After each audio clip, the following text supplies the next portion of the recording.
Long as I wake up in the morning, I'ma get a bag. Get a bag, yeah, I'ma get a bag. Long as I wake up in the morning, I'ma get a bag. Get a bag, yeah, I'ma get a bag.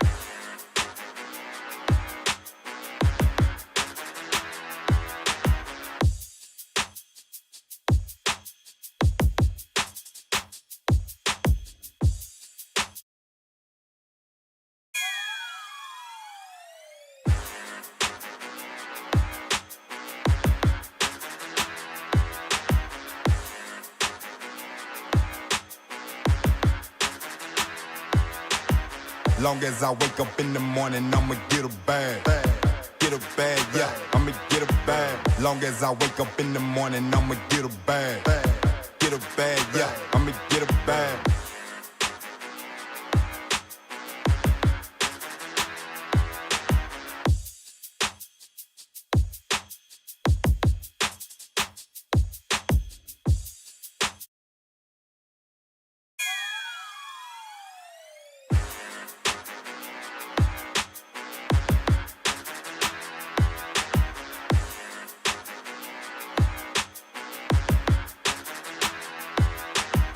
Long as I wake up in the morning, I'ma get a bag.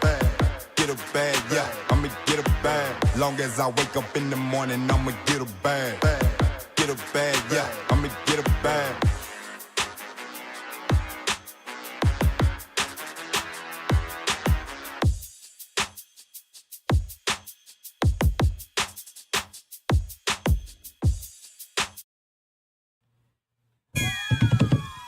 Yeah.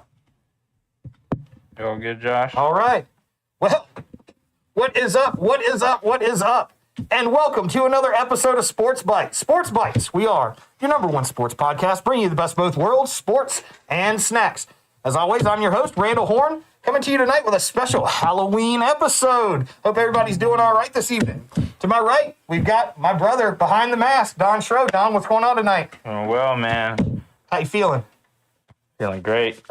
You feeling hot under that mask like I am? Because I'm already roasting under this thing. Not too bad. Yeah. Kind of giving the Squid Game some looks right here. Yeah, it's hot. It's hot. Across the table, back in the corner.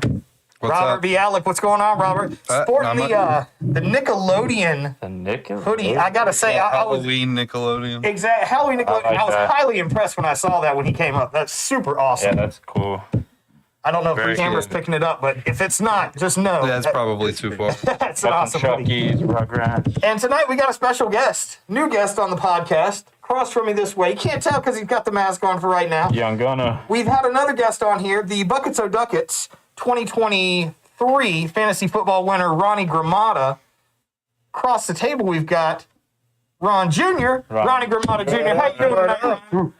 First night on the podcast. Feels pretty good. That's Pretty it, man. excited. That's it. Well, we're happy to have you here, man. Happy to have you here. I know we got an exciting episode coming up. We're all going to have a lot of fun tonight. Yes, sir. Well, then. Got to catch my breath in this thing. It really is hot in this. Good grief. I'll take some breaks. Yeah, well, we're, in just a couple minutes, this thing's coming out regardless.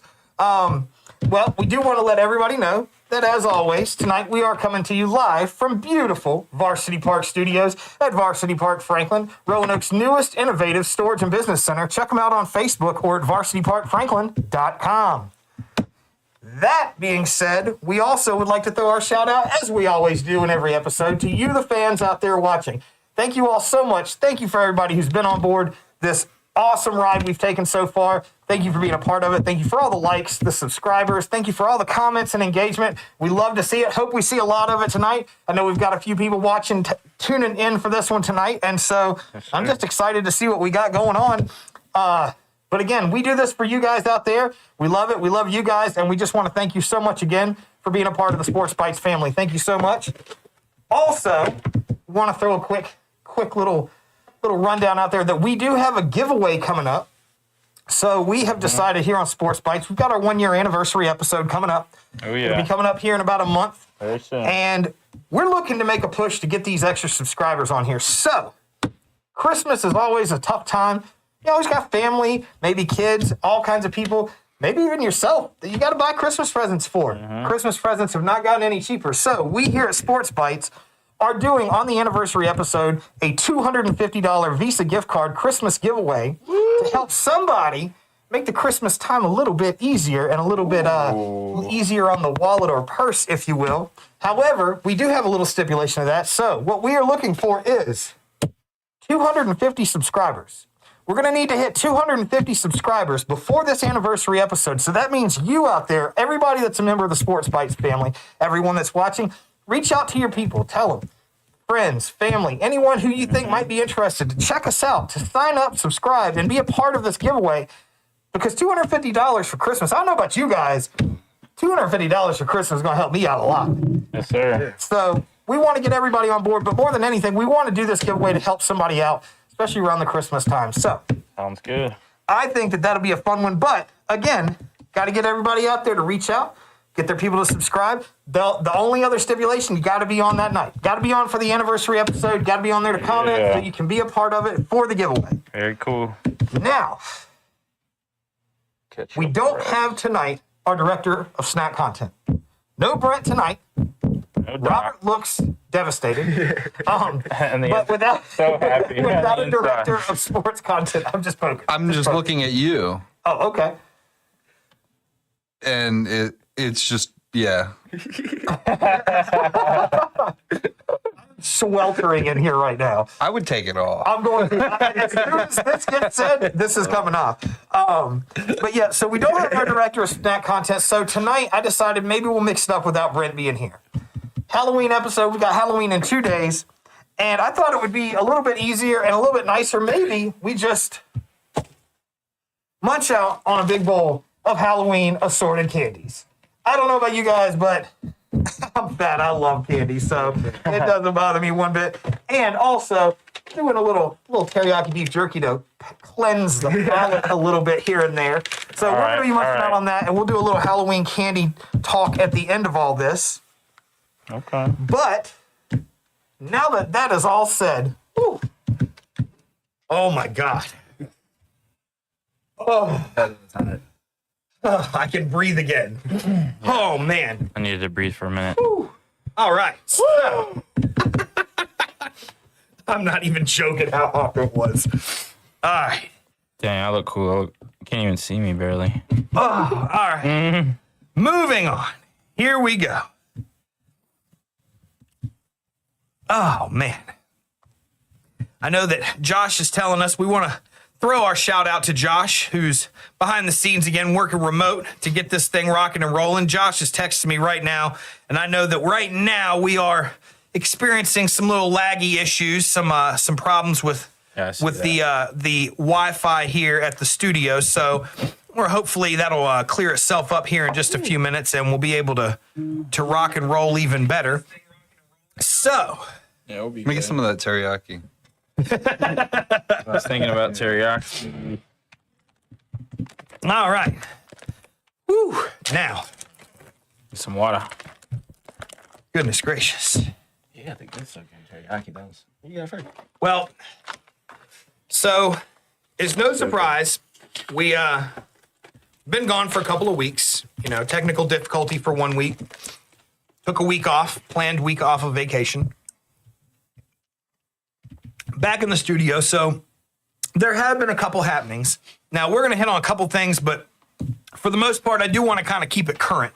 Because this last weekend, there was a ton Yeah, that happened. It was nuts. Oh, yeah. Big things. But before we get into any of that, we have a special friend who's been on this podcast in the comments many times. I work with the guy. He is a stand-up comedian, goes by the name of Charles. And Charles did a stand-up event, and he threw a shout-out out there for SportsBites while he was doing the event. And we happened to have that clip along with his podcast joke, which I thought was pretty funny. Okay. And so we're going to try to roll that clip now, give a shout-out back to Charles. It's got his hashtag for his events and everything at the end of it. So for everybody watching and everything, we're going to roll this clip for Charles, and I hope that you guys like it. I thought it was a pretty funny joke. They got a movie podcast. And yeah, so hopefully with the internet working the way it is, it's going to actually run the clip. But yeah, oh, there it is. I see it up there. There we go. I was listening to the radio the other day, shit in my truck, and I heard Rob Gronkowski and Brandon Edmonds have a podcast now. It's called Dudes on Dudes. Be careful. That shit sounds like something Diddy make me watch while I blow you up. I think concussions. I think concussions come up better. Ladies and gentlemen.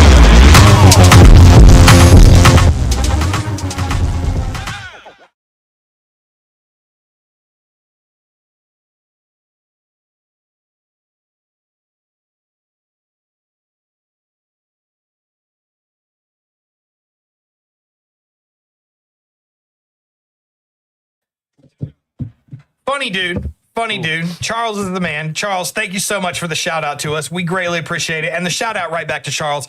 If you're in the Roanoke area, you have to check up on him. And if you need questions on how to get in touch with Charles or look up any of his shows or anything, you can contact us here at SportsBites. We'll send you in the right direction. But again, thank you to Charles for the shout out to the podcast. And yeah, I was laughing pretty good at the joke. Yeah, awesome, dude. Always watching the podcast. I'm sure he will be in here at some point in the comments. So Cool. yeah, Very cool. all right. Well, let's dive into a couple games from last week, Week 7 NFL. Like I said, I only had a couple things down for it. One of them I'm totally biased on because I'm a Philadelphia fan, but I did want, to throw out there. So you had Detroit, Minnesota. That was kind of one of the big powerhouse games of the week. That was a big. Yeah, that was a fun game to watch. I can't remember, correct me if I'm wrong, Minnesota was undefeated going into that game, weren't they? 5-0, I think, going into that one. And Detroit was one loss going into that one. Yeah, they lost to the Bucks. Yeah, earlier in the year.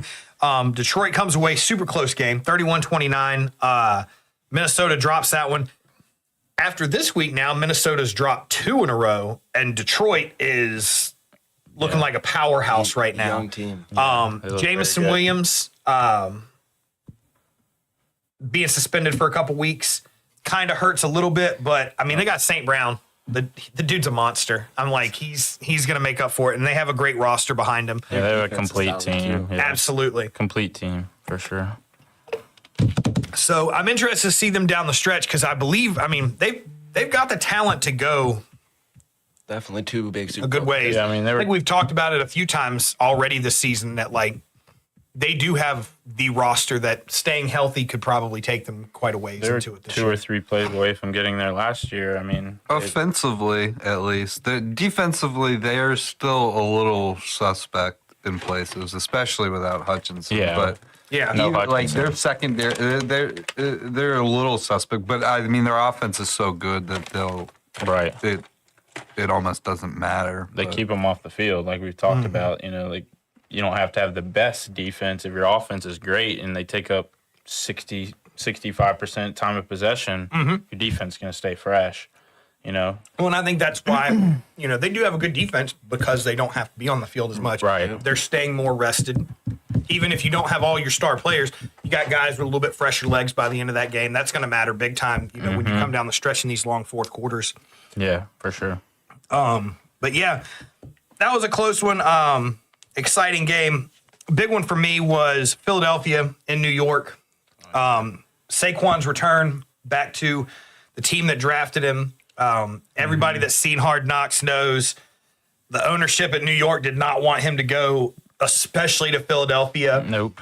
Favorite line from that game was the announcer talking about, he was like, anybody who watched Hard Knocks, he's like, the owner, whatever his name was for the Giants, he's like, he told Brian Dable, if he goes to Philadelphia, I'm going to lose sleep over it if he goes to Philadelphia. And he's like, well, I guarantee you he's losing some sleep tonight. Especially after that game. 176 rushing yards plus another like 15 or 20 receiving. Yeah. His return to New York was in great fashion. 28-3 final score. Philadelphia walks the dog in New York. And I get it. The divisional game, they're going to have the spread close usually, but Come on, man. They had a 3-point spread going into that game. What was the final? They scored 3. 28-3. I mean, I'm not going to say I was thinking we were going to win by 25. I didn't think that, but that was, I'm sure the Eagles saw that and was like, wow, 3-point spread. That's all they had. So what you're saying, it was worth a $5. Yeah. Especially this past week on the Bengals 2.5. That was insane. Well, But yeah, we'll get to that. Saquon's return was it was an awesome one, and you saw some really cool things. Crowd wasn't, they gave their boos and stuff here and there. You have to respect him at some point. Oh, and it was awesome to see. Yeah. Him talking it up with his teammates afterward. I mean, he spent his entire career up till now on that team, and so I mean, he's made a lot. He didn't even want to leave. Yeah. Oh, yeah. He wanted to stay and get money and build a team, but they didn't want him. Yep. So So let him go. So we'll take him. But I made a meme. I didn't end up sending it to the group. I sent it to Donnie. It was 2 pictures. The funny one was just kind of this goofy dude, and it was like Giants fans. It was like, I can't believe Saquon would leave and not stay in New York for his career.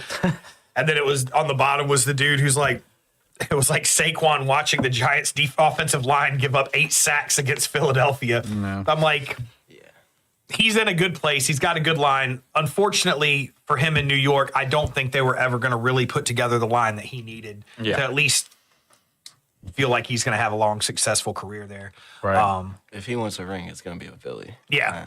Or even if it wasn't Philly, it'll be a team that has a line that That's he what I'm can saying. run behind. Philly's Yeah, I mean, a contending team. exactly. Yeah, So, they got a good O-line. but yeah, I mean, I was super happy to see it. I mean, I love watching us beat New York. I mean, you do. Need to be at least New York. Yeah. Washington doing so good. I've got a special spot watching games in New York. The Miracle in the Meadowlands was probably one of my favorite, if not my favorite games of all time. On Christmas, yeah. So it was awesome. But let's move on to week 8. Like I said, a couple games, move into the current week. Big games this week. Let's talk about first. I want to talk about Cleveland over Baltimore. Oh, my gosh. Well, let's start flying with Cleveland over Baltimore. So the old line, any given Sunday. Any given Sunday, any team can beat anybody. I don't think any game proves that more than Cleveland beating Baltimore on Sunday. Yeah. What's your thoughts on Cleveland over Baltimore? Was it just a fluke game by Baltimore? You think Cleveland has actually got something with Jameis coming in? What's your thoughts on it? Well, I think Jameis makes their team better. So that definitely is a factor. Ravens have these games every year. Yeah. Like I didn't leave from them. I wasn't shocked. I didn't leave that game shocked. It was surprising. I didn't predict it, but I wasn't like, I can't believe that happened. Like, I can totally believe that happened. Jameis Winston can win football games. Mm-hmm. And the Ravens can lose football games. Yeah. That's what they do that. Right. Like you were saying about Detroit, I mean, the Ravens, they have a suspect defense at times. They like to give up some stuff that they really shouldn't be. The Browns have a good defense. Yes. Their offense has been awful this year. Right. So their defense has been on the field a lot. So they have a quarterback now that can actually throw the ball. He's something else now off the field. He's a Looney something Tune, else. man. He's entertaining. Yeah, that he is. He's entertaining on the field too. So he makes them better. Well, they're too far out now, but yeah. But I mean, that's why we watch football, isn't it? Just for the entertainment. Yeah. And so, yeah. What's up, Josh? My thing is, what's up, Josh? And yes, we did take 2 weeks off in Eat the middle the of the spicy season. chip dip. We did. Where are you at? Still waiting to see you up here in Roanoke. He's been doing episodes. I've been watching him every now and then. We'll get there. Slow it down, Josh. Yeah, Slow it down. I bet he was creaming We'll his get pants on that fucking play. My next question I have about that game, either one of y'all wants to take this one. How long do you think Jameis plays like this? Not long. I mean, like, he's a solid quarterback, but out of his draft class, he is definitely top 5, I feel like. But he has good games and also has really bad games. And it's really deep into the season. He has a solid. I mean, their defense definitely holds them up out of terrible times. But I was definitely gonna talk about like the Ravens.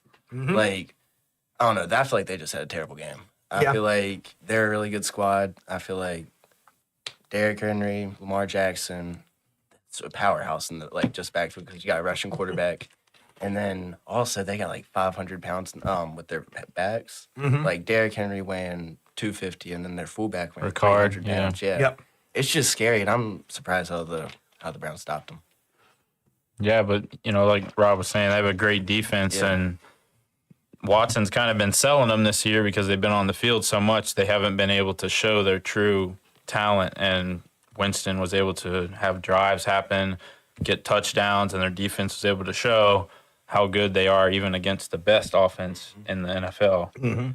As they say, there's a lot of great elite offenses, but the Browns, all they needed was a quarterback, and it showed. Winston has always been a great role player. I mean, we know him at Florida State. He went 26-1 as a starter. I mean, I didn't think he was going to do insanely good in the NFL, but I thought he would be a starter by now at least. But he's filled his role when he needs to, and he's a good player, man. Consistency's never been his strong suit. He has amazingly big games, and then he will have some games that you'll be like, how is he still a starter? There's a reason he's in the 30-30 club for a reason. Right. A season He's a with 30 gunslinger, touchdowns and 30 interceptions. Yeah.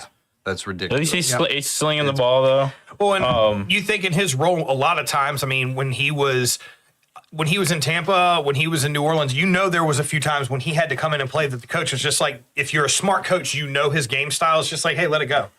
Don't just be you. Play your game. I think he gets over comfortable sometimes, and he does it really fast, and that's where I think his lack of consistency comes, because he almost gets too comfortable, and then he's just letting it go when he knows he shouldn't. But let's go back real quick to the Ravens, and let me ask this: Deontay Johnson traded to the Ravens today. You think that's a big one? I didn't see that. Deontay Johnson went to the Ravens. That's good today. for a fantasy team. No, I think that's a great trade. That'll help him a lot, just because. Do you know what they gave up for him? I don't know exactly what they gave up for I think him. they were trying to get like a fifth round. So solid. I mean, you can get a crazy good athlete in the 5th round. So, I mean, Deontay, he's done good with Andy Dalton in Carolina.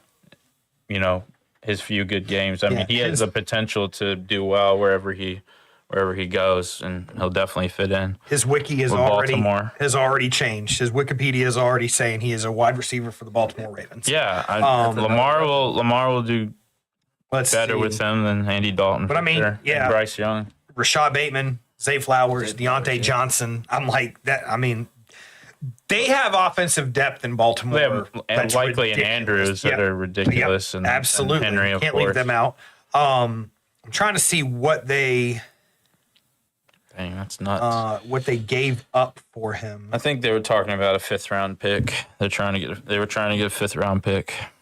The Ravens moved back about a dozen picks on day 3 of the 2025 draft to acquire Johnson, a cheap, smart upgrade over Nelson Aguilar at wide receiver 3. So they just swapped picks. Yeah, pretty much. I mean, if that's all they gave for him, that's a steal. Yeah, that's an absolute steal. Deontay's a good receiver for sure.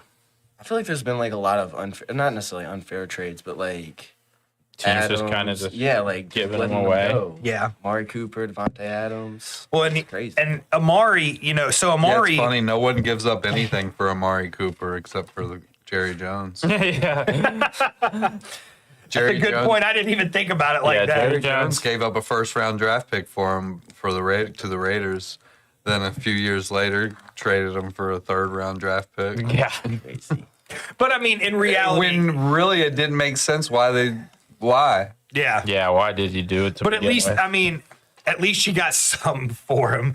Got a couple years out of him. You got a 3rd rounder for him. I mean, I've seen way worse trades, like what you're just talking about, that teams just gave somebody away. It was like, here. He was worth a 1, in my opinion. I'm not saying. I should have kept him. In my opinion, because when we traded for him, we had no wide receivers. Yeah. We needed a wide receiver. If you drafted a wide receiver in the first round, there's no guarantee he's going to be an Amari Cooper. Yep. So give me he was still young.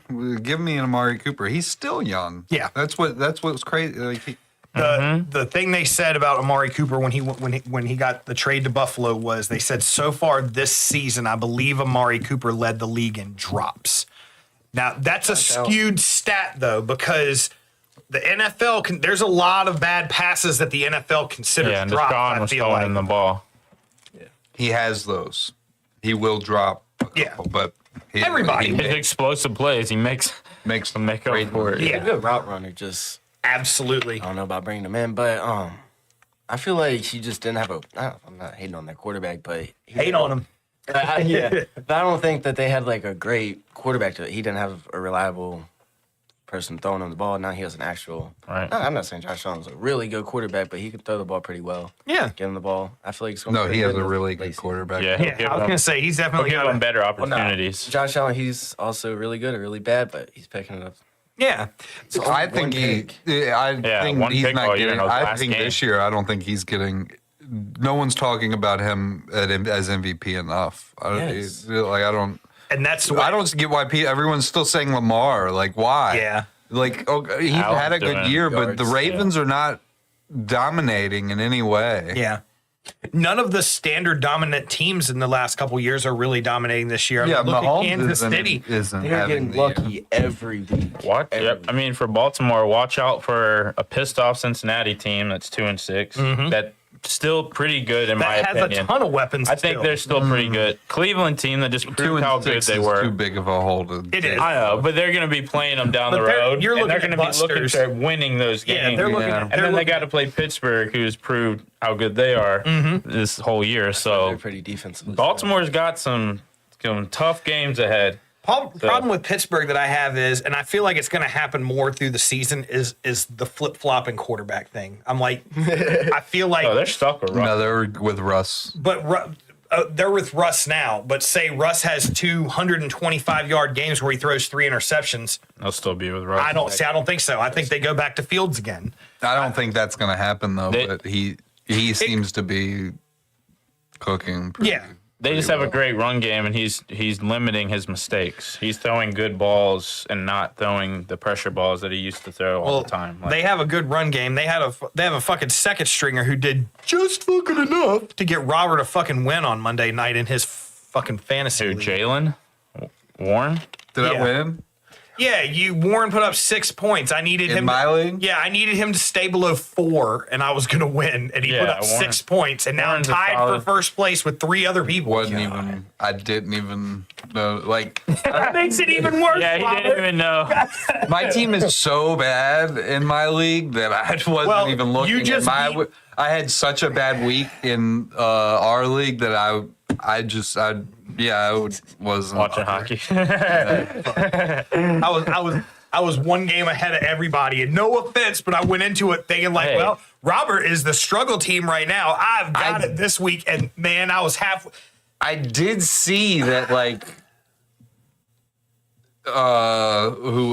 my team was doing pretty well, like decent, like in the day. I did see that, but I forgot to go back and look. I had Kyron and Justin Jefferson the first game Thursday night, yeah. and I hate Thursday night games, and they both did good, and I was like, Ooh. yeah, dude, they were solid for me, and then, It's just the luck of the thing. Like, It I is. scored over 100. huh? I scored over 100. Yeah.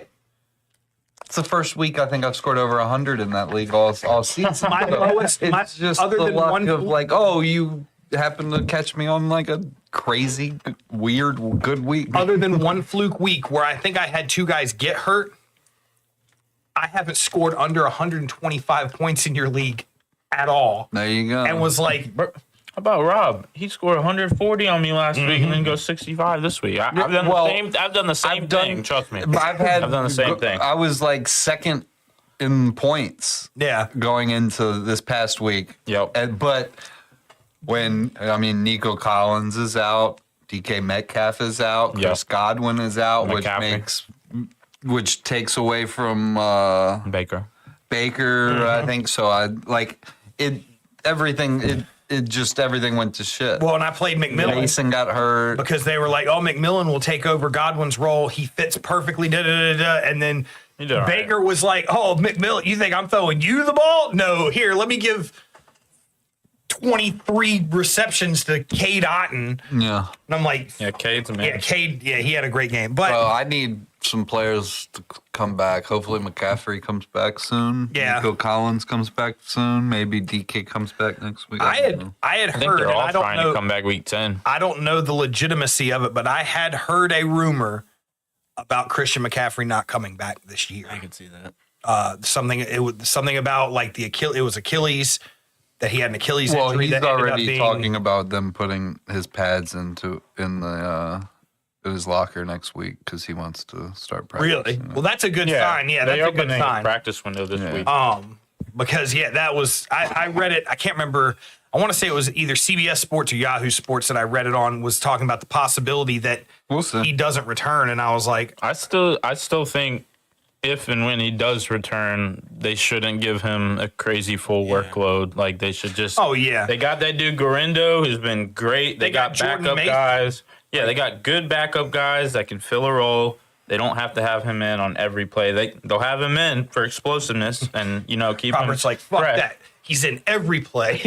But dude, you keep him one full workload and then he gets hurt again. Was it worth it? Oh yeah, Was it worth it? I agree with No, you. it I wasn't. agree At with the end this. of the season, yes.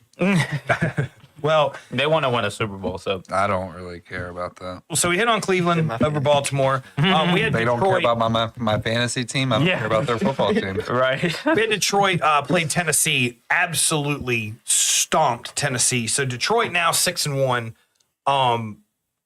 You start looking. I know like I just said a minute ago. You start looking down the stretch. Like they have the record, they have the talent. It's still early. Yeah, you could flop. I mean, look at the Eagles last year. You could flop out at the end of the season, but they don't seem like the kind of team to do that. They seem like they have consistency. Nothing about their season is surprising to me, though. Like I expected them to be a really good team. Yeah. They were very And close they are- last year. Like very close. Well, their to going talent to the bowl. did not cost them the Super Bowl. And they were ahead of schedule going into that. Like as good as they were they were. I think they weren't. No one was expecting them to be that last year. Yeah. At the end of the season, going into the playoffs. Right. They expected it this year. Yeah. Coming into this season, and they're doing it. Like give it to them. Like it was expected, and they are doing it. Mm-hmm. That's the hardest part. Right. Good for them too. Detroit. That's what happens when you keep a team together. You don't trade anybody away because they had a good season. You have a good draft. Everyone stays healthy. Keep your coaches. What do you know? The next year, you're just as good a team as you were before, if not better. So all these teams, a lot of teams, for example, the Braves, when we won the World Series, Swanson, you're gone. Freeman, you're gone. Soler, you're gone. Peterson, you're gone. All the guys that won us the series, we give them away. And then we haven't done anything since. So, like, that's just an example. Like, you keep your team together. The Lions didn't win the bowl last year, but they're keeping their core together, and I like, I But wouldn't how many- say we haven't done anything since. We had a haven't. record-breaking season last How year. many regular season. How many It's of just those, like Dallas. How many of those players though that from Detroit's team last year did they have to sign going into this season? You're right. Yeah. So it's different. Like Correct. they had a bunch of all these players They that were- they had to sign on the same year. They're not all staying. Yeah. No. I'll guarantee you. They were Like, smart, though. They did the right things. They made the right moves. well, no, it's the one. It's like they did, but it's like it's just one of. You've got these guys. It was an off season where not a lot of people contracts. Were up. Like so, Right. it's easy to keep everybody. Now with the Braves situation, it wasn't like that. You had a bunch of 1-year guys, and you had some contracts expiring. So things get decided. Free agency happens. I get it. I'm just salty about it. Long-term contracts too, It's- which it's- means you have guys who are going to probably want continuous Like long-term Freddie. contracts. But we'll talk about that later. Now, Detroit is doing it right, and they're doing it well, but it's a different situation than the Braves. Yeah, I'm just salty. But All right, well let's move on. Let's talk about Houston, the Texans over the Colts. That was crazy. The game itself was kind of blah in my book. It was a but good game. It was a good game. I thought. I mean, it was okay. I thought it was okay. But the big story out of that one, Anthony Richardson, was it the third or the fourth quarter? I think it was the end of the third. Yeah, I have the video of it on McAfee. Comes off the field, calls himself out, goes, sits down, takes himself out of the game. Now He taps like a damn running back or a wide receiver or like brings you're too himself out of the tired game, type shit, but he was fine. sits himself. The post-game interview, I was kind of blown away when he's like, well, yeah, I sat myself because he was like, I was tired. I ain't gonna lie. He was like, I just did a shit ton of running. He ran for 1 yard. I'm like, no offense, buddy, but you are an NFL quarterback. You're conditioned for that. Yeah. Thoughts on Anthony Richardson? Because now it has come out that he has been benched. Well, Was it after? Like, had he did it like a long? Was there a long run? Was there? it was a 1 yard carry, and he got up after a big hit, and he's a big dude. He got up and he's like, I'm good, and then he was like, I'm out. It was a 1 yard carry. Yeah, I think it was pretty short. It was a 1 yard carry. I watched the video Just earlier. one play. There was what was the plays before that? I mean, it was a close game, and they were in the game, and he had 1 yard carry, and they were driving down the field. I mean, they had the game. They could have won the game, and he just took himself out. I don't understand why. Well, he's benched anyway now. I don't think Flacco should have been taken out to begin with. He did 1-1 in his 2 starts, but he still did very well. I mean, nothing about that surprises me though. Anthony Richardson. I mean, he's got a really strong arm, but no accuracy. Yeah, no accuracy. He doesn't read anything. He runs around a lot and he throws the ball downfield. He just chucks it downfield. Yeah. He finished that game total for 6 carries for a combined 45 yards. Yeah. So yeah. I'm like, even if he got 44 yards on one play, you shouldn't take yourself out on that one. That one's so. I'm like, Ron, what's your thoughts on it, man? I don't know why. As a player, especially in the NFL, you don't take yourself out of a team, you don't take yourself out of plays, especially in a close game. And I don't know, what does that say about you as a player, about yourself, if you're just like, you just give up? Because it looks like I haven't seen the play, but I feel like it says he came from Florida Gators. Probably more to it. But yeah, it's just there's definitely more. Probably definitely. But it wasn't like it was 40-0. It was 17-10. Like I said, and then they came back and made the game probably close. More to it within the inner workings of the team. It could be. He didn't like the play call, maybe. But the thing is, I'm like, his interview, and I guess whether it was or wasn't, that's what he said in his post game was strictly, I was tired. I didn't think I could stay in for one more play. And I'm like, dude, you popped up after that hit. If you're going to do that, I'm like, tell him you hurt. Like, tell him, like, I got my bell rung or I tweaked my ankle. I don't know, my shoulder hurt after the hit. I had to come out for a play to come back in. Now you're covered. Now you're good. You can be like, I came back in. Man. I was good to go. I fought through the pain. When you came out and you were like, oh, I was just tired. Use the C word. Say, I thought I had a concussion. The C word. Then you're out for the whole game. Unless you're Tua. Yeah, but I don't think he cared about that. Can we talk about Tua for a minute? Yeah. Let's talk about good Tua. one. Let's talk about Tua. The concussions. Did y'all see where he didn't want to wear the cap? Yeah, he's a moron. Personal opinion. I mean, I feel like that, I heard him in an interview one time, before, it was after a few concussions. I thought he sounded like just not. Something's off about this guy. Yeah, right. Something's not right. He's not very bright. Bell rung. So the wheels turning. He's a moron, and he should retire, but he should wear a cap at least. I don't know. I don't know how much that's going to protect you, but better than nothing. Yeah, something's better than nothing. And when they talk about him being a family man and they're like, he's married and he has children and all that, and him using that as the excuse, I'm going to continue playing because I want to continue taking care of my family and all that. You're not taking care of your family at all if you're not willing to go through the extra steps to to save yourself from another concussion if possible. Because I'm like, he is a player that I have true concerns. As a Bills fan, the DeMar Hamlin thing, we all remember how that went. He is a player that I truly have concerns that will take a hit on the field and will end up dying of a head injury on an NFL playing field. And the hits that Had a just hell of like a the good past year, though. couple hits, like they weren't, or like the concussions, like they weren't even like that too, like they weren't that rough. They were just like. And that one Tua hit Hamlin. He should have never lowered his head. He could have just went down. Exactly. But he didn't. He Exactly. I don't know. But Did you hear him get his the crowd go crazy when he slid the yes, Yeah. please, stop. Like all the fans. they gave him a standing ovation. But I don't know if you guys actually watched. I watched the entire game. From start to finish, I thought he played really fucking good. I don't think they had any turnovers. He led 4 or 5 scoring drives. The running backs looked good. Tyreek was looking great. He got Waddle involved. He was leading that offense, and he was being smart when he took his runs. Like you said, he was sliding, he was getting out of bounds.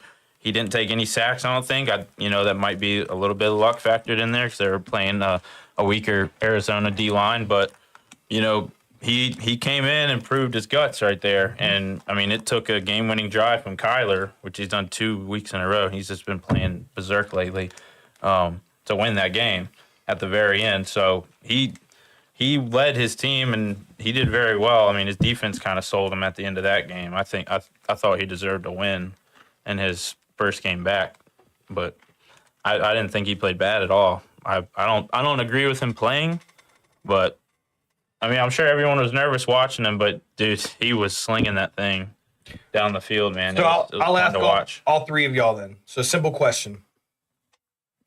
Retirement, sit a season out, come back to play right now. If you're a coach, what do you think he should do?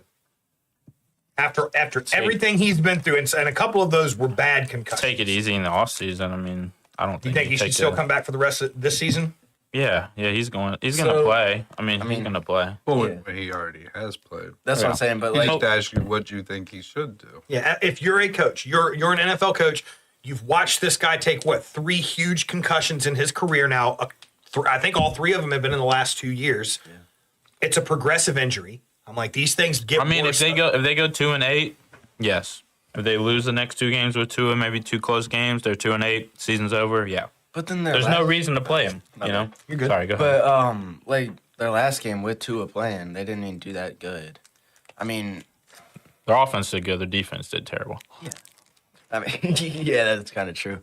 But But it's 22 guys on the to 11 on each side. I'm like, so it's not Tua just the himself one guy. did great though, but his defense didn't do anything for him. But then, like back to what you're saying, like he's saying that he's got a wife and the kids, like he's trying to take care of them. But why would you want to if one play happens, you can't play football ever, or even just like walk? Yeah. I feel like that's a very scary move. And CTE. yeah, like Not even necessarily CTE, not to cut you off, but the boxer dude. that's what a couple that's what I years thought ago. about. Like who I can't remember. He was like an up and comer. He was going to be one of the newest, biggest boxers out there. Yeah. And had a fight where he took some cheap shots to the back of the head, and now the dude is like, in a wheelchair, like yeah, I'm like, Oh, yeah. he can't do Yeah. anything, and I'm like, that happens. Like that's a real thing. How are you going to take care of your family if you have that concussion and you come back up and all of a sudden you have no mental capacity, you have nothing. No, to answer your question, I think he should retire. yeah. There's with the amount of concussions and how serious that they've been, he's going to have another one. There's no question about it. It's going to happen. Why are you playing? I agree. I mean, love of the game I get, but I'm like, I love my family more than anything. I would not risk my family life for, even if it is something you've worked. I get you've worked your whole career, all the way from, Pee-wee all the way up through college to the pros. You've worked your life to get to that. Sometimes you're dealt aces, sometimes you're dealt 2-7. I mean, it just happens, and that's. I bet Aikman didn't want to retire when he did.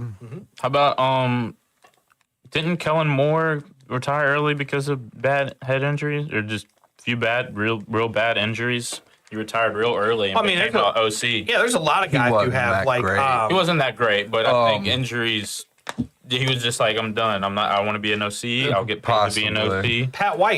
Pat White out of West Virginia. He played for Miami. Two big concussions, and I mean he had the speedster factor. He didn't ever have the arm that like Vic or somebody like that did, but he had that speedster factor. Two concussions, retirement. And that usually doesn't work in the NFL. Yeah, and I mean, I get it. That was early stages of like Wildcat and stuff where you were at a pretty big risk, but I'm still saying like Right. concussions are a progressive injury. Your brain never heals fully from one. Even if your brain heals 99%, that's still 1% that it did not heal off that concussion. And you lump 5 or 6 of those together and they get exponentially worse every time. By your 5th concussion. Oh, you're not supposed to play after 3 or 4, I think. And you can see like each of his concussions, like they're like they're getting like the first 2, like where the whiplash hit in his head. That's pretty freaking hard. Mm-hmm. But then him just tucking in, it wasn't like DeMar Hamlin, like he didn't even hit him. It was just he tried to absorb the hit and he still went out. Mm-hmm. It's scary. Yeah. You don't want that. And I mean, you remember the guy I played with, Adam Anderson, the big linebacker, he always weared like a big neck roll. He's one of our hardest hitters. He had 4 concussions going into senior year, and he kept wanting to play.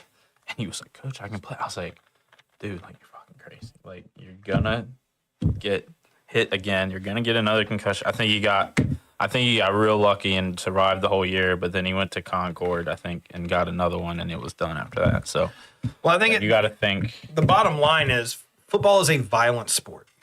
To play a violent sport, you have to take precautions. You have to take care of yourself. You got to be smart. The Guardian helmet, do I think it looks goofy? Yeah, kind of. If I felt like it gave me a 50% less chance of getting a concussion by playing, I'm putting it on every fucking game. Yeah. I'm putting it on every game. If it's not affecting my vision or anything like that, which it does, it covers nothing in your field of vision. Mm-hmm. Why not? It's lightweight. It's not like it weighs your head down or anything. It's lightweight. It absorbs extra impact. It does not impede your vision. Why not? Right. Like to me, that's a gimme. After 3 massive concussions, why? I think maybe that's the concussion talking. Like, nah, I'm good. Like, I'm not gonna wear the Guardian helmet. No. I play for the Dolphins. I don't play for the Guardians. I don't need a Guardian helmet. Like, yeah, like, dude, you're losing it, bro. You got to think this stuff through. And so yeah, that is a good point, and I'm glad you brought that up because Miami has a lot of talent. They have a lot of talent. They've had an odd year. Yeah, very. So far. They really have, the Tyreek debacle. I think was Jalen got hurt early in the season for a game or two, didn't he? Ramsey. Yeah, and now you've got Tua with this. These are all things that like you try to plan for, but you can't guess that all that stuff's going to happen. Some of that stuff is just out of your control. In that situation, though, control the things that are controllable. Like protect yourself, do the right things, take care of your family by being there for them when you're 50 years old and not like in a home in a wheelchair because you can't think for yourself anymore. But anyway, moving on to the big one over the weekend that I want. Well, actually, I got one more. I want to talk about Buffalo and Seattle. I got to talk about Buffalo and Seattle because Rachel was watching, and to be honest with you, at the beginning of the game, I wasn't paying a lot of attention. The game was close. I was like, Seattle's trying to put it on Buffalo, and then right before halftime, you guys just opened the floodgates on them and was like, "Oh no, you guys thought we were playing football against y'all? No, we were just fucking with y'all this whole time." And then for the whole second half of that game, dude, y'all absolutely destroyed Seattle. Defense. I feel like it really like turned when. So it was a close game. I think it was 7-3 us. I think second quarter, but it was when they were in. It was like 4th and goal. They were on our side. Snapped the ball. The center stepped on the quarterback's foot. Mm-hmm. Got a sack and then turned the ball over. And I feel like completely like all momentum changed from there. Mm-hmm. And then Keon Coleman's one-handed catch. That was outrageous. Mm-hmm. And he's going to prove that he's a good player. He needs a little development, but he is going to be a good receiver. It's yards or catches, but he's like number 1 like rookie. Really? Yeah. I don't know what the stat is, but I like Keon. I know Rachel likes Keon. He was great for us. And your receiving core looks promising. Shakir. It does. You got Shakir, you got Coleman. You got Cooper now. Kincaid coming back, Samuel. healthy. He's doing pretty good. Kincaid, Dawson Knox. Yeah. And you got James. Yeah. Yeah. You got James, James and Cook. I mean, You got a pretty dangerous team, especially when Von Miller comes back. I mean, sky's the limit. You guys were looking really good with him, so when he comes back, he's just going to make it that much better. I think finding the consistency on defense helps you guys. Just getting everybody popping off on the same level. I think that's the only thing I think that you guys have really struggled with this year is finding that complete consistency on your defense. But you guys have had some tough games. And I mean, I called it at the beginning when we were talking about preseason power rankings and stuff. I still call Buffalo to take the division because I'm like, Buffalo fights through everything. Look Buffalo gives up. They won't. That game's been over for 5 minutes. They still haven't given up. Like, they fight through everything. And that's something I do admire about them. Look at that division now, though. Mm-hmm. Miami 2-6, Patriots 2-6, and Jets 2-6. So And you might only take one or two more games to wrap this thing Yeah, up. I mean, look how powerhouse they were to begin the season. Like, all three of those teams, they were picked to be the top Oh, three. yeah, Jets are going to win. Miami's going to be fucking rock solid. I feel like A-Rod's really messing things up for the Jets. I think so. I agree with you. Got Dude, their they should coach not have fired their coach. No, it was terrible. I don't know. Do you mind I think dipping on they're that game just- for just a second? They're bad. I don't know if you guys watched it, but like that was an incredible. It was a good comeback by the Patriots. But dude, like Drake May goes out, you put the guy back in that you just benched. You guys should be shitting on them at this point. We go out, No, you're Okay. good. and I have one stat right here that it blew my mind. Orlovsky, of all people on ESPN, said this, and literally, like, the cameraman, everyone on the crew was like, holy shit. So, in 751 games, teams that scored over 20 points, held the opposing team to 250 total yards, and that team had 0 turnovers, was 750-0 going into last weekend.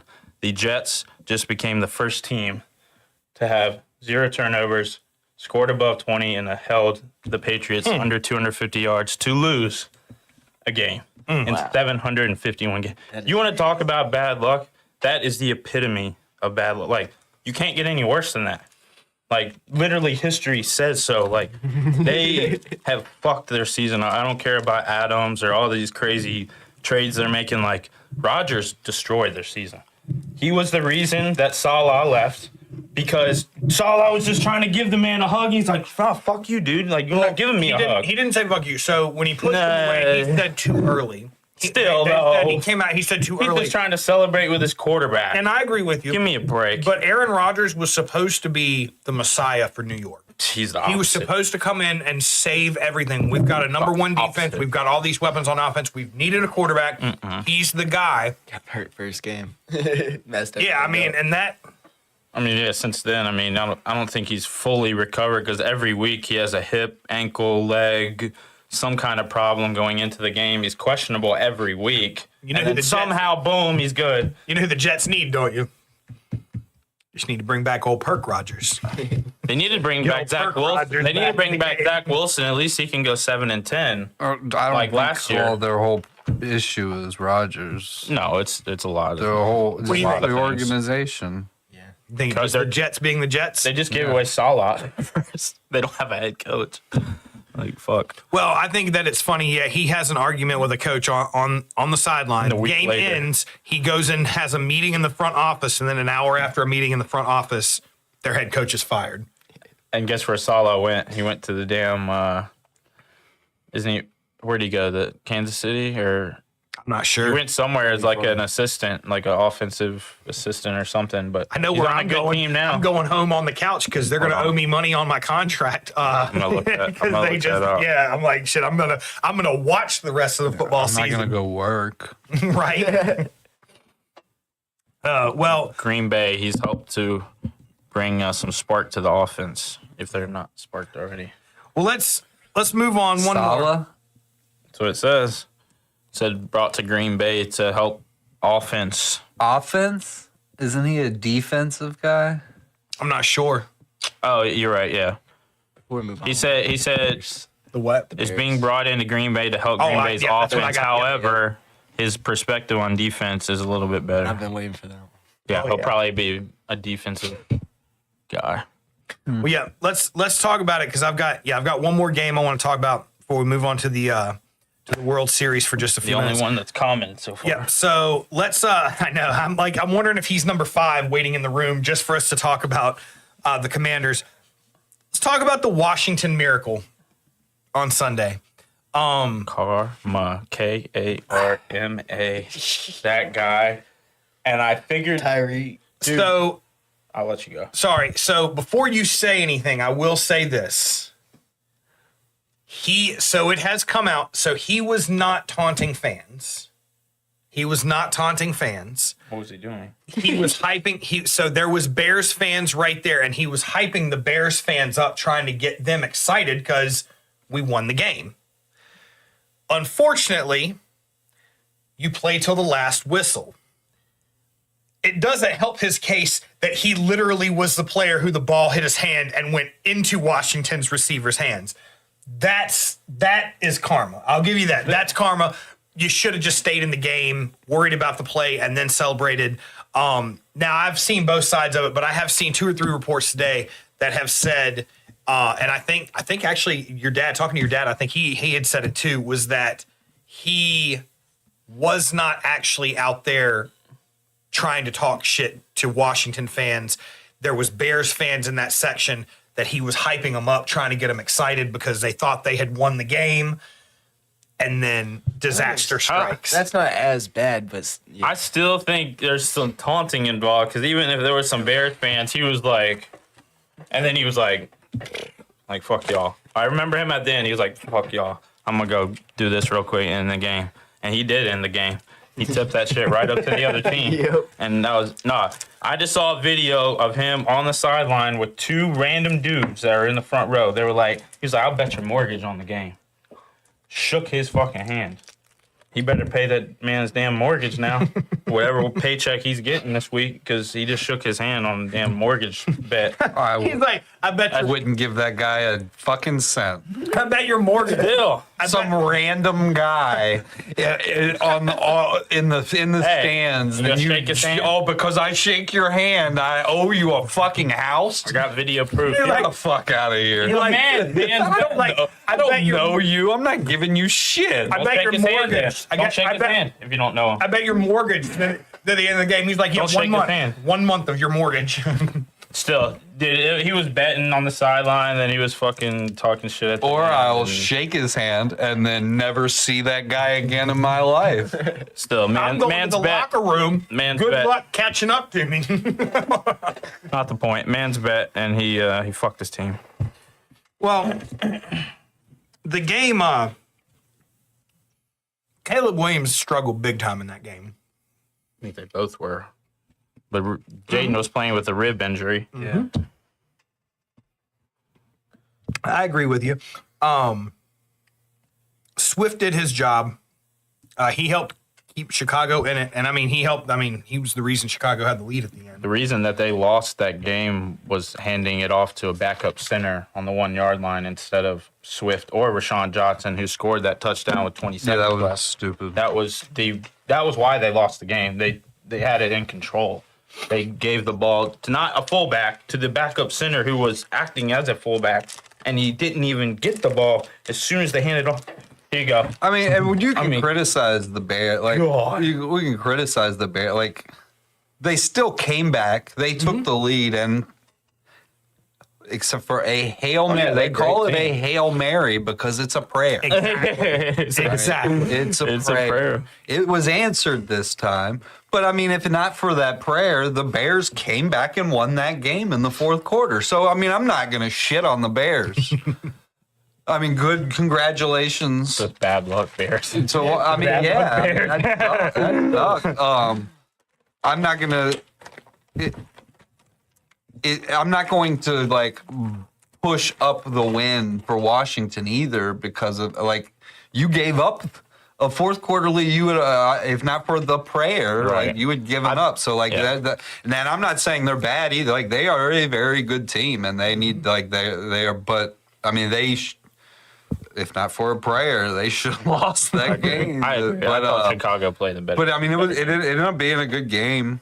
I think both of those teams are pretty solid. Yeah, definitely bright. for sure. Especially like moving forward from here on out. Tremaine Edmonds, I think that's funny how he was on the Bills last year, lost a close game against Arizona to a Hail Mary, and then this year, it was last year. He went He's a over Hokie. He's used to it. He's a hokey. he went over to the Bears, and they just lost to Hail Mary. Like it's tough. Yeah. In 2 games to a Hail Mary. Yeah, that's man. I think that's funny. But I mean, That was crazy. there's a reason that like fantasy football and betting apps don't ever say 100% till it's over. There's 1%. Because you always got a chance. It's like in fantasy, man. It's not the first Hail Mary we've ever seen.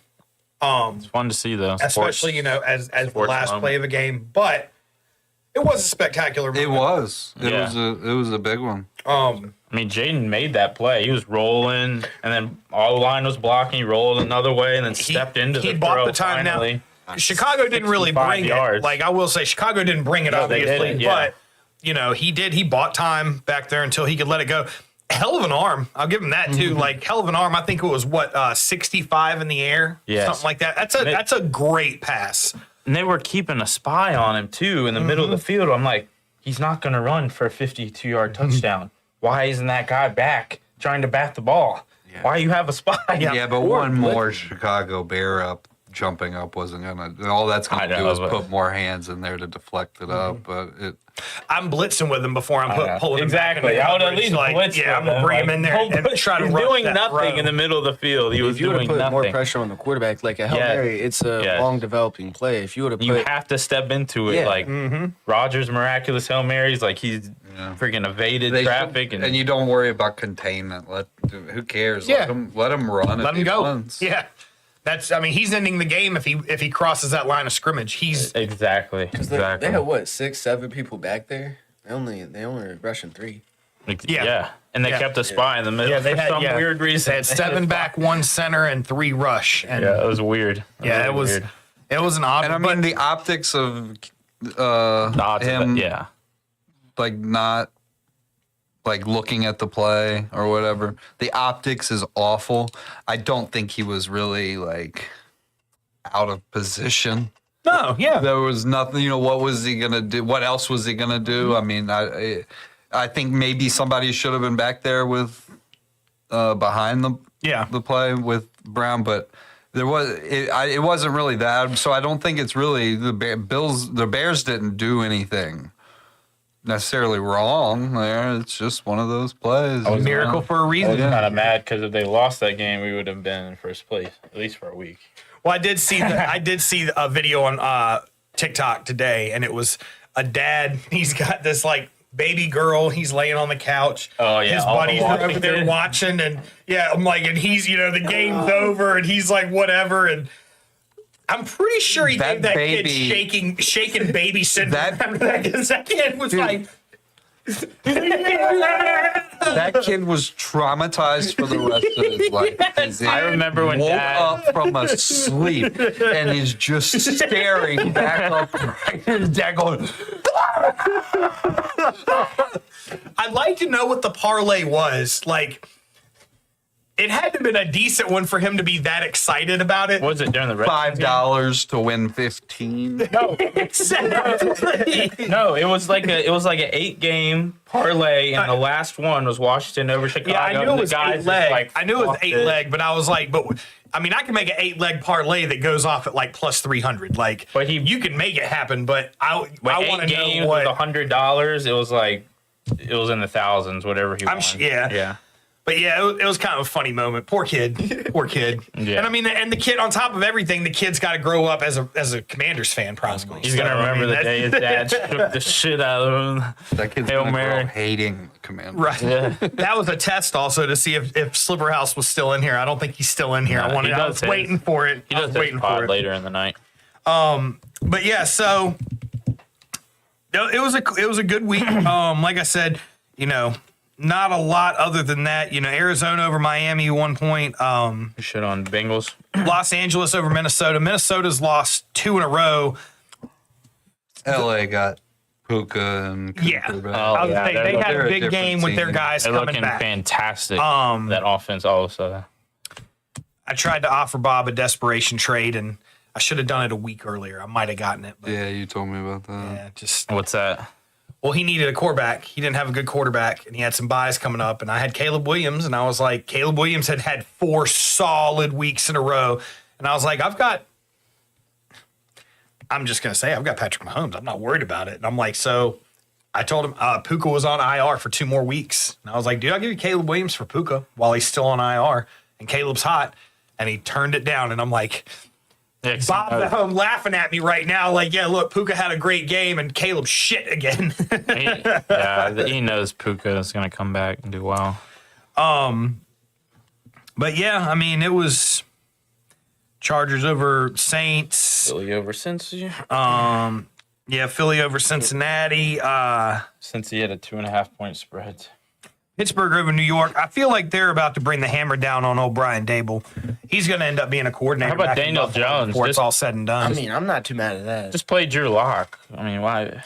Well, Why are you playing Jones? though? because they paid Jones so much money. And one thing, and I've said You're it gonna for a just watch long him time. lose and lose and lose. NFL front offices, there is 3 words that they will die before they go out publicly and say it.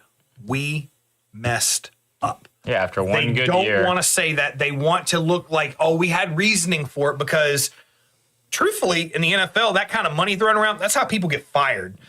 You spend a lot of money on guys who just don't turn out to be what you wanted them to be. And I feel like they've milked this Daniel Jones cow about as long as they can. Now everyone knows, like, you can say it if you want to. You guys fucked up. You shouldn't have paid him what you paid him. You did it out of desperation. They can't get rid of the contract. No one's gonna trade. No, Right. no one will pick it up. So there's no point in trading. If you cut him, if you just let him go, you eat a ridiculous, whatever's left of a ridiculous contract. Even if it's only 1 year, you're still eating a ridiculous amount of money. Right. I think he's what, $40 million a year. Yeah, something but I like think that. I think that's worth it though. Depending on how much time is. If it's 1 year, maybe. If it's 3 years, I don't. You got I think he to. signed a 4-year and $95 million. Huh? I think he signed a 4-year 95 like 2 years. I say it's worth just telling him to leave and I'll pay you, and then go somewhere else. Because he Yeah. sucks. Yeah. Yeah. That's what I'm saying. Drew Lock would offer them probably a better chance, in my opinion. I'm not saying he's better, but Yeah. you need a fresh face. You need something different because that's not working. Yeah. And that dude Tracy proved that he's a very good running back, and their running game isn't great by any means, but you got a guy back there that can at least provide some explosiveness, and they got some good receivers with Neighbors and Yeah. Slayton and Wandell and all those guys. So I mean, they're not bad. Well, let's move on. We're running out of time, and I got something big on what moves you tonight. So I want to get this. So we've got the World Series Game 4 tonight. 8:08, I think, is the first pitch. Yep.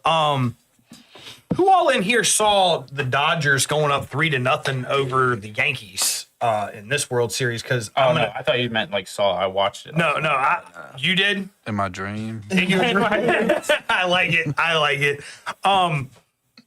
The Dodgers play like a team who feels as though they're like, we are not waiting another year to do this. This is our time. Finally. Exactly. I'm like, Finally, we definitely have get to this do that. Dodgers team. Mm-hmm. Finally, we see the Dodgers do what everyone said that they're buying. It finally paid off. yeah. Like, if you want to count the 2021, go ahead. Yeah. But this is the first time that was the a bubble money year. is going to buy the. Yeah. Yeah. But to me, this is the 1 year. Most years, I'm like, yeah, I don't want to see a team buy a World Series. This is the 1 year. You had 3 of the last 4 teams in were 3 of the 3 top paid teams in Major League Baseball. Yeah. So to me, it's like, okay, at that point, pick the one you like the most and just root for them, because every team except for the Guardians had basically bought their way in. Yeah.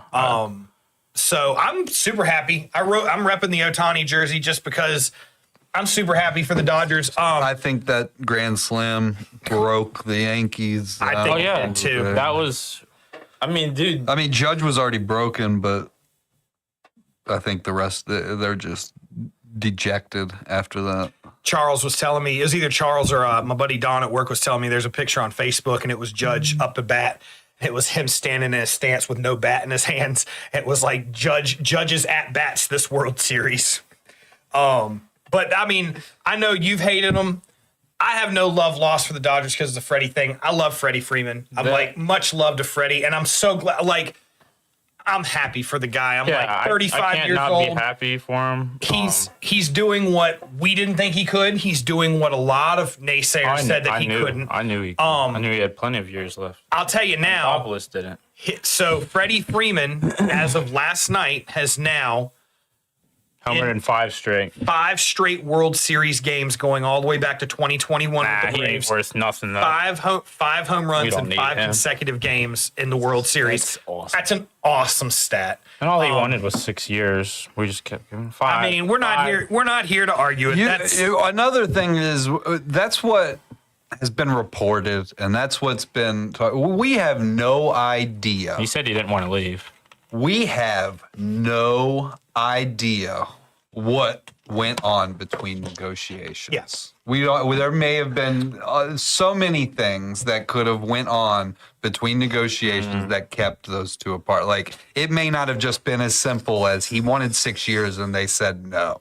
It was And 3 that's- different times. But that's the thing. that he stayed. You also you can only go on the Agency. news that's legit and that's happened, that you can see has happened. And 2 or 3 weeks after it all happened, he left his representing agency. Maybe or maybe not. Maybe something did happen that he wasn't happy His with. And he agent said, made that move and he didn't want him to make it. also, you also have to keep Possible. in mind that the agency that represented him represented 3 or 4 other Dodgers players, that was their central organization that they Yeah, represented. of course. Same organization that represented Dansby Swanson. And you remember when Dansby ended up going to Chicago, there was a lot of talks that Los Angeles was going to try to make a run at Dansby, and there for a while it looked like Dansby Swanson's going to L.A. That's where I would have drawn the line and been like, I fucking hate that agency. I'm done with them. Yo might But- be a Dodger next year. Who? Oh, couldn't you? Juan. I'm just kidding. Juan Soto? Juan. Oh, cool. I won't watch baseball anymore. I tell you this. That's the kind of stuff, in all honesty, though, that will drive a salary cap rule to come into effect at some point in Major League Baseball. It will. They're already paying max for Mookie, Freddie, and Yeah. I mean, you have no Sure. penalty. You have no penalty except what? The luxury tax? Ooh. Okay. I get no penalty to my team. All I got to do is shell out a few more bucks and I can buy whoever I want. And I think that's what will end up happening. But, yeah, Freddie, super happy for him. So they're up 3-0. Game 4 tonight at 8:08. Dodgers looking to sweep. You got Ben Kasparius versus Luis Heel. Heel. I had that one wrong earlier, people. I had to get corrected. Cool little thing that I had read, though, today. Taylor Trammell for the New York Yankees, playing for the Yankees right now, traded from L.A. to the Yankees this year after reaching the minimum games that he needed to play. So no matter who wins this series, Trammell will have a World Series ring, no So matter what who does wins. he do with that Dodgers World Series ring? yeah. I guess you put it on a shelf somewhere and watch it collect dust over the I years. disagree. Yeah? You sell it. Yeah. You sell it? You sell Dude's a professional baseball player. He's probably a multimillionaire anyway. Is this his first ring? Huh? Is this his first ring? Yes. Yeah. I mean, I would keep it. Yeah. Yeah, I don't think you would sell your first ring. It is kind of an it interesting isn't. question. But yeah. It isn't his. He helped him get there, but he No, he didn't didn't. help him win it. No, he he's on the did. team. I've never understood like a guy where they only have to play 15 games. Is that the minimum? They have to play 15 games Oh, I thought out of the minimum- 162. I thought the minimum And was they get way a more. World Series ring if you win. There was an Get outta NBA player here. that did that. I Get think, outta here. at So the end wait, of the year. so if I deliver water to the guys, if I pick up bats for 15 games, do I get a World Series ring? Actually, I think if you're a bat Yeah, The Bat Boys do. they do. Everyone within the organization gets one. It's not a bad deal. But yeah, it'll be an interesting game tonight. I know the Dodgers say they're in New York. The only thing is,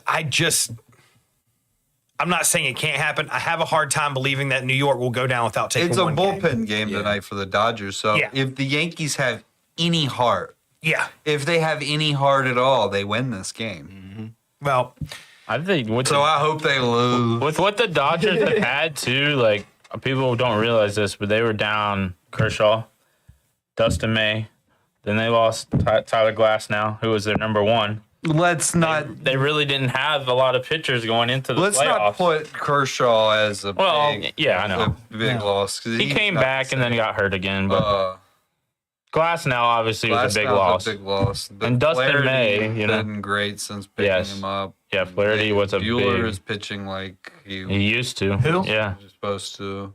Bueller and Flaherty. Bueller. who? Oh yeah, Bueller. Bueller. Bueller. Well, while we have a few more minutes, just want to hit fantasy football studs and duds real quick. I know we've been trying to get into this new segment a little bit. I had 4 for each. Just real quick, running through. If I Faced missed all of them anybody, this week.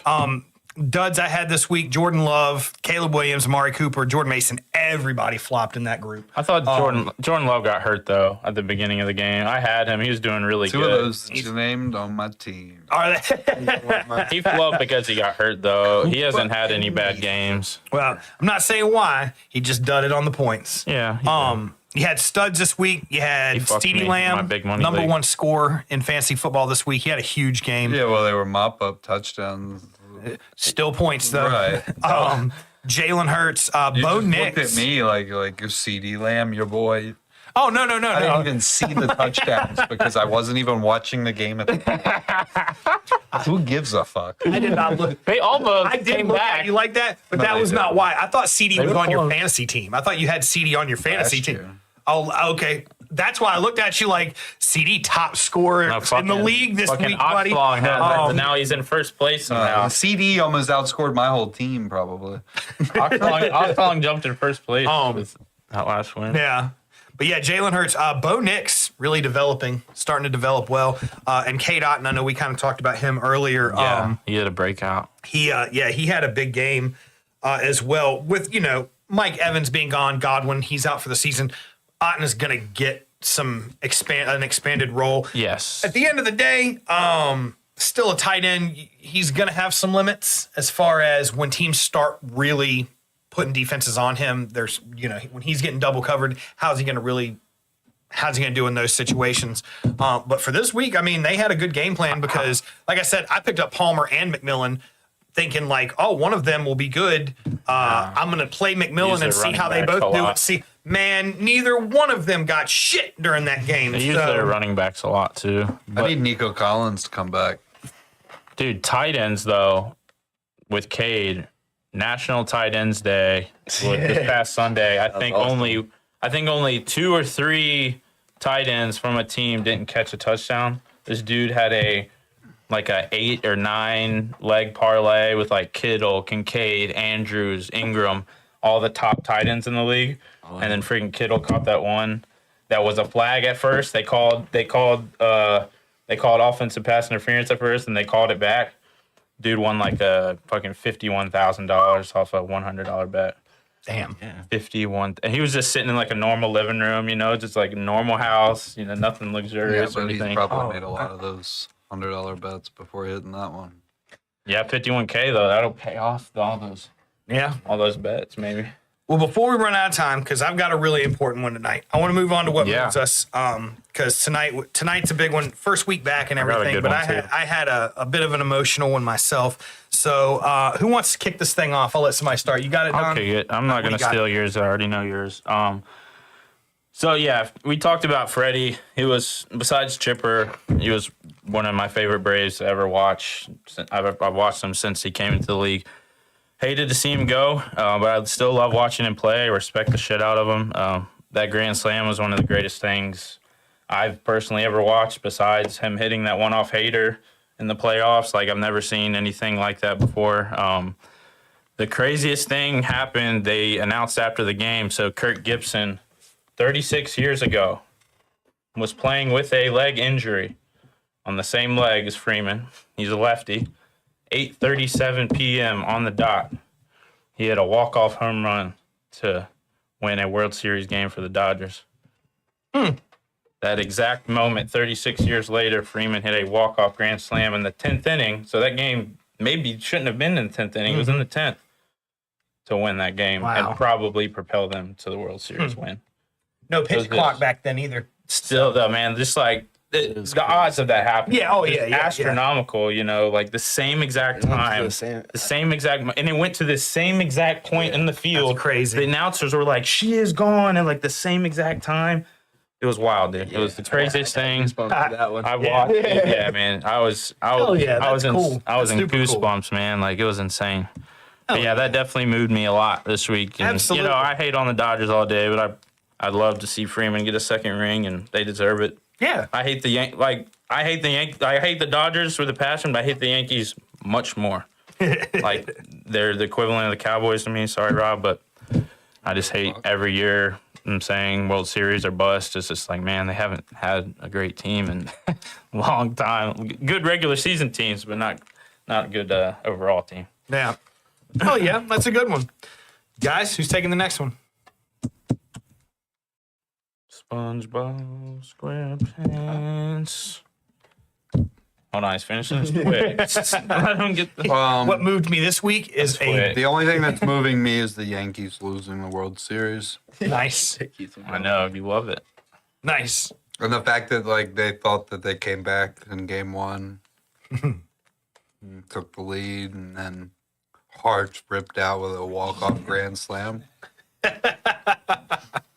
I mean, I went back and watched like the Barstool live stream that they had of all the Yankees guys watching it. Yes. Just to see It was all of them so dejected. All I can think is Cartman. Like, yes, the tears of unfathomable sadness. seeing one of them just like just screaming, like furious, cussing like it was great to watch. It's been great. Nice. I like it. So yeah, that's it. You don't walk Mookie to get to Freddie. Just that's Yeah, I mean, that's, stupid as yeah. fuck. I mean, It's just so stupid. I get why they did it. I just don't think it was a good idea. Oh, lefty I'm like, lefty against the Hall of Famer. Yeah. Yeah, but somebody in their analytics department skipped The part where Freddie is a monster. lefty versus lefty, Yeah. and with the base Yes, loaded. yes. 479 or 2 something. years. What'd you say it was? 479. No, it was Nine- like 6 something. He was Six. batting like 6 over. It was 9 for 14 or something. Wasn't Yeah, it? 9 for 14. That's what it was. 20 some RBIs. Yes. Like it. Nobody 9 looked at home that. runs or I bet something. Mookie is way less stats than that. Oh, yeah. Shit, Mookie was sitting on first base like shit. yeah, fuck We yeah. good now, baby. Someone in Thank their God I didn't analytics do that. department wasn't Nah, they deep screwed up. diving. Right. into- Someone keeps telling him to throw up and in. Game 1, walk-off grand slam up and in. Game 2, the home run up and in. Yeah. Game 3, up and in. All home runs. He The right did field. the pimp job of it. Perfect. Oh, yeah, the mic drop. Baby. Yeah. Just to hold the bat up, and it was Yes. a perfect image. And then just And they were Yeah. calling him "fuck you, Freddie" before he hit that last homer too in New York. He can fuck him all he wants. Yeah, fuck him all he wants. He just put four ribbies He up. hit So, the yeah. the Hulk around the bases. That was Word. fun, man. Well, Ron, what do you got this week, bro? I know your first time on the pod. What do Yeah. you got for us? So, What? honestly, the game against, the Chicago game against Washington. Mm-hmm. It was a crazy game. It was a good game. All the way up to the end, I thought the Bears were going to win. And then last second, Hail Mary, dude was talking. I mean, I thought he was talking crap. Yeah. Just waving goodbye. And he very well may have been. Yeah, I've just read conflicting reports, but yeah. And so just like him not staying like locked in the whole time 100%. And then just, they needed him. I mean, like, he smacked the ball. If he would have smacked it a little more at the top, it probably would have went that way. But he smacked the bottom, tipped it that way. If he was like locked in the whole time doing what he was supposed to do, He might have got could've there went earlier. different. So just saying it, like, if you got to stay locked in with what you're doing. So, I don't know. Anything can happen. Yeah. Yeah, Absolutely. So, You yeah, got to be 100% all the way to the last whistle, man. Yeah. That's what it is. Yeah, no, I agree with you 100%. It was a wild finish. It was a wild finish. You don't see many of the. I mean, Nah. obviously you saw one Rodgers already, but he does them all the time. Well, that's a good one, man. Like I said, that was a great game, great finish on it. I'm gonna finish this thing up. What moved me this week? So this was kind of a bittersweet one for me this week. You've seen the little guy on the podcast a couple times. We've talked about him a couple times. We've coached some teams. We've done this, that, and the other. My son Carson. This is his first year playing football. He's playing 8U football for Cave Spring. Only 6. He's only 6, and he's a little 6-year-old for 6 compared to some small, of these kids. Man. They've gone up this season against most teams have majority, if not all starters being 8 or 7 and 8. Yep. They've gone up against some big kids. His whole team has shown great resolve, fought tooth and nail through injuries, through all kinds of stuff. Beginning of the season, it's a different sport for Carson. He never played. Focus as a 6-year-old wasn't really there. You know, he'd go out and have fun with the kids, but he wasn't really understanding like what his job, what his role is in the game. He would do what the coaches say, but he wasn't really like Comprehending. exactly. Like he wasn't really in it. A little over a month ago, he broke his arm in a game. He got blocked in the back. He caught himself going down, ended up breaking his arm. Luckily, it was a minor break. He was out of football for 4 weeks, was casted for 2. When he came back from when they got his cast off and finally got to get back out there, it was kind of like his first year to his second year of baseball when we coached him. We didn't do a ton with him, but it was like something in the offseason clicked. That 4 weeks, it was like something clicked with Carson. And at his practices, we noticed he was like firing off. He was listening to the coaches. He was doing. So their last regular season game, they played Glenver, and they got shut out 21-0. But they put Carson in at the end of the game, and I've got some video of him from back then where we noticed on his last play, they moved him to corner, and he was sitting there running up to the line and jumping at the kid in front of him. And the kid in front of him was like looking around like he didn't know what he was supposed to do. Like he's like, do I block it? They snap the ball. Carson runs in. The kid on the line who's assigned Carson completely never had a chance of even getting a hand on him. They optioned to the running back. Carson was on the quarterback. Quarterback's like, I got nothing. So when Carson got to him, that was it. There was no play. But that was a moment where I was like, man, Carson's really he's really starting to get it. Well, this last week, 1 week ago, Tuesday, his coach came up to us and was like, Carson's done tremendous since he's come back, and we just want to let you guys know that he's moving to first string defense. He's going to be first team defense. That's crazy, man. Going into this weekend. And they had told us, a lot of these young kids aren't going to play because in the playoffs, you want to put your best team in. You're not required to play everybody. So to hear his coach already be like, Carson's going to be starting defense. Carson played every single snap on defense of that game, never came out, played tough, and on his third snap of his third play on defense of the game, we've got a video we're going to roll for you. His third play on defense, he came up with a huge play, and we're going to roll that for you right now and just let you see. I have to zoom in so you can see Carson at the end of the line. Come on, get back there. Let's see it. Come on, Cave. Come on, Little Carson up at the top. And when he comes in, I couldn't believe it. Come on, Carson. Sack. Yeah. Comes in. He dives for the kid's feet. The halfback looks at Carson because he sees him in his path thinking Carson's going to hit him. Takes his eyes off the ball. Fumbles the ball. Carson picks the ball up.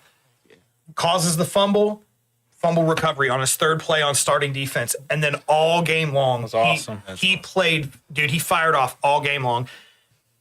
It was a tough game. I'm not a ref blamer. That was one. I'm biased because I am a dad, and I've been rooting for these kids all year. I've been doing film for these guys and went back and watched the film, and a lot of stuff that wasn't called in that game. And they were calling penalties every other play. You were there. They were calling a lot of penalties. There was a lot of stuff that didn't get called, especially at the end of the game when it counted. Yeah, it's a peewee game, though. You got to let stuff go. Yeah, and that's the thing. Either you call everything or you don't call everything. Yeah. And that's gotta let them play. I'll tell you, it was such a bittersweet moment to see my son, who really started to shine. I mean, I have coaches coming up and telling me he's going in 2 years he's going to be electrifying. In 8U football, he's going to be a monster out here. To hear all that stuff, but to see some of these 8-year-olds who were some of the toughest kids I've seen play football ever, in tears at the end of it, upset, trying to tell these kids, and I wasn't even a coach, but trying to tell these kids, like, you know, pep talk them, like, keep your heads up. Like, you have no reason to be upset. Like, you played your heart out. Keep it up.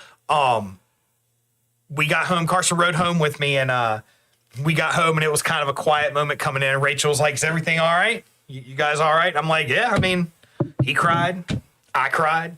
We cried together, man. I'm like, shit, it's part of it. It's an emotional moment, but that's what moved me this week was just how proud as a coach side of it and as a dad to see my son do something that at the beginning of the season I didn't think he was going to be able to do. And that's a humbling moment as a dad to think to yourself, like, I don't think my son can do this. Like, he's going to give it a shot. He's going to see how he does, but just seeing how he's developing, I don't know if he's going to be in this next year to the end of the season where it's like, he's got it. Like, he's going to be an all-star in the next couple of years. He's really got this. Having coaches tell me, like, you can't let him stop. You got to make sure he keeps going. Like, that kind of stuff, that hit me hard this last weekend. And it was a great day and a great week, even though, you know, watching them lose a tough game was tough. But yeah, that's the best team that didn't lose a game. Yeah, the team that they lost to, undefeated, all 8-year-olds, and they lost in the fourth quarter. 6-6 with 3 minutes left in the fourth, and we held them. We held them on the 3-yard line. They were at the end zone, and we held them and got the ball back. And it was one play, but I'm just proud of all those guys. The entire K-Spring 8U team, all those guys played with such heart, resiliency this year, battling through adversity, battling through being the smaller underdog team, battling through injuries, battling through everything. They did such a great job. Shout out to all the coaches out there too. Coach Jacob, Coach Matt, Coach David, Coach Josh, Coach Jeremy, Coach Dustin. I think that's all of them. But they all did a great job with these guys, and I look forward to seeing their guys playing at the 10U level next year. And that was what moved me. Sorry to rattle on so much about it, but that was a big one for me this week because it was a moment that I didn't think that I would have this year. Yeah. And I could not be prouder of my son, Carson. I know he's going to see this at some point, but I just want him to know, Carson, buddy, I am so proud to be your dad and so proud of how you did this year, buddy. And yeah, I definitely told him as an uncle, obviously, and as a coach, and I brought him to the side after, you know, the team huddle and everything. I got a chance to talk to him for a minute, and he wasn't crying or anything. He was taking it tough, eating his snacks and tough. And I was like, dude, you want to know the difference between all your games and this one? He was like, nah, what? And I was like, you left everything out there. Like, even that one penalty where he got a sack on a penalty and he was offsides by like the half a step. he wasn't. No. I Still, it was a bang play. Every single play, he was in there, leaving it all on the field. And like, I would always tell him, like, great job. And he was just in the zone, locked in, like the whole game. I could tell, just really proud moment for sure as an uncle as well. So yeah, that was awesome to see. Absolutely. Well, that was some moving moments this week. About out of time. I do want to still kind of to run through this because we didn't really do a snack for this one.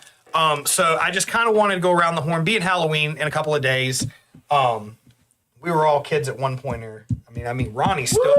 Yeah. So I had to ask, in the spirit of Halloween, you know, eating some candy and kind of skipping the snack reviews like we usually do, just kind of doing a Halloween thing. I got to ask, so when you were a kid and you're trick-or-treating, what's the one candy, when you saw it put in your bag, you hated that person that just put that shit in your bag? Like Whoppers. What was it? Whoppers, like the malted milk balls? Yep. Whoppers, I can get that. I hate it. I got When you used bite to those. into them, like, it's a weird They're consistency. disgusting. Yeah, My favorite. Whoppers are your favorite? I love Whoppers. I had to get used to those. I'd have been making some trades. Yeah. Bags of candy corn. Candy corn? I do Never not liked that. I know a lot of people hate candy corn. It's just, I don't know. It's tart, I guess. Yeah, It's not sweet. it's like waxy. Yeah. Like it's just like It's eating a candle. Yeah, it's candle. Yeah, sugary For sure. candle. Yeah, I've never been a big Almond Joy fan. The Yeah? coconut, I got all my candy out of the bag and always give it to mom because she loved Yeah. the coconut. So Mary Jane peanut butter candies. Those little like the little they were little square peanut butter, like Hard. Almost like kind of, caramel, yeah. And then the Robert called them, what'd you call them, granny candies, the ones that were like in the orange and black wrappers, the twisty wrappers with nothing on them. They were like I know what you're peanut talking butter about. taffies. Yeah, the like, taffies. That the paper would just stick to. I remember those. Yeah. Absolutely. So on Everyone the flip side, had those, on the yeah. flip side of that, when you went to a house, what was the candy you always looked for? What was the one you hoped you got the most of? Twix. Twix? I'm I'm right there with Ryan. I would all fruit day. candy more, so I like sweet tarts. Sweet tarts? Yep. Sweet tarts are always good. That's tough, man. I mean, My tongue would be raw after a pack of sweet tarts. And I liked dots a lot. Yeah. Dots, yeah.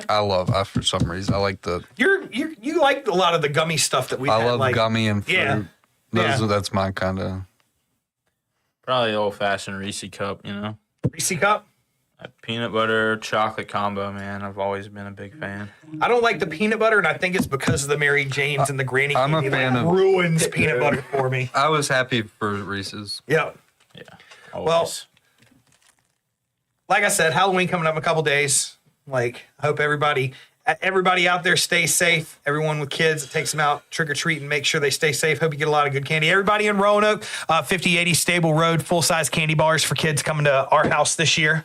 Pulling some Menendez shit. We got it all decked out. Some The Menendez. full size. I don't have to worry Snickers about. I've never had a kid knock on my door in the 10 years. Really? bars. Have you watched the Monster Show? No, I haven't. You haven't? Yeah. They're in like the therapy room, and he's like, "Wild, you got a gun?" He's like, "The fucking Snickers bar. I gave away like 300 of these. We're a good family. We're good people." But yeah, well, No, you're not. that being said, we're over time a little bit. We're gonna have to wrap this thing up and whip all this stuff out of here. But Yes, sir. just want to say thank you so much for everybody who has been a part of this episode. Hope everybody was entertained. I know Josh came in here. He was talking a little bit.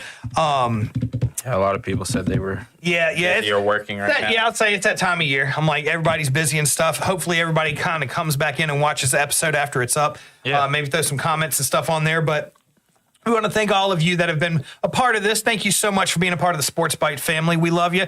And like I said, we do this for y'all. Without you guys, there is no Sports Bites. Don't forget the anniversary episode Christmas gift card giveaway. Don't forget to tell your people, like and subscribe. Hit that subscribe button. We got to hit that 250 subscriber mark. Did I say 250? baby. Is that what I said? 250. Yeah, 250 subscriber mark. To 250. get that 250 card. We want to do this. We really want to do this before Christmas. We want to get this gift card out to somebody to help them a little bit during the Christmas season. We think it'd be fun for everybody. And so we need these subscribers. So tell your people, hit that subscribe button, hit that like, subscribe button, throw some comments on there. We're always looking for some ideas, throw some snack ideas, anything you want. Just engage with us. We like to throw them right back. So one more time, thank you so much to all you fans out there for being a part of this. We love you, and we hope you stick around and keep on watching. Ronnie, want to thank our guests Yes, for being on sir. tonight. This was a Thank you blast. for Had a lot of having me. fun with you. Absolutely, man. Absolutely. Don, Robert, Yes, sir. good to see you guys again. This was a lot of fun. Another good one in the books. sir. And Always with good. that, we are Sports Bites, your number one sports podcast, bringing you the best of both worlds. Sports. And Snacks. there you go. Thank you guys so much. We love you. Have a great night. I had a brain fart. When you-